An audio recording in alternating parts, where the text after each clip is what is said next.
वर्तमान समय पुणी ओडिया चलचित्र जगत आपण मानक आसला एक बहुत बड़ दुखदायी खबर। आमर ओडिया चलचित्र जगत में आपण मानकर प्रिय अभिनेता पिंटू नंद आउ ए दुनिया रे नहांते। दुनिया को अलविदा कही आर पारी को चली जाइछंती। राति पाखापाखि 12:45 से शेष निश्वास त्याग करछंती। हैदराबाद रे एक घरोई हस्पिटाल रे जसोदा हस्पिटाल रे तांकर लिवर ऑपरेशन होता।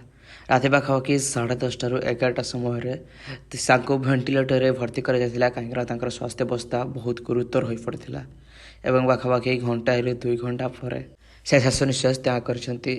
ଏହି ଖବର ଆସିବା ପରେ ସାରା ଚଳଚ୍ଚିତ୍ର ଜଗତରେ ଦୁଃଖ ଲହରୀ ଖେଳିଯାଇଛି। ହଠାତ୍ ଏମିତି କ'ଣ ସବୁ ଘଟିଗଲା କେହି ବି ଏହାକୁ ବିଶ୍ୱାସ କରିପାରୁନାହାନ୍ତି। दर्शक बंधु डाक्तखाना पिंटू नंदकर चिकित्सा चली पूर्व जहाँ जना पड़ा कि पिंटू नंद सुस्थ हो आसिले।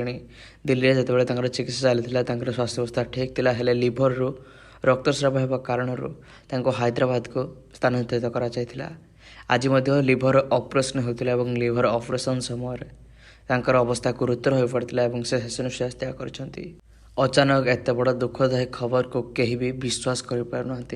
समस्ते तो भाभी कि पिंटू नंदकर टंकार आवश्यक था पाखापाखि 50 लाख रु अधिक टंका आवश्यक था लिभर ट्रांसप्लांट होगापाई एवं जहाँ जना पड़ा कि लिभर ट्रांसप्लांट होगापर पिंटू नंद संपूर्ण भाव में सुस्थ हो अनेक समय भिडियो सामना आसे पिंटू नंद सुस्थ होबार अनुमान कराए।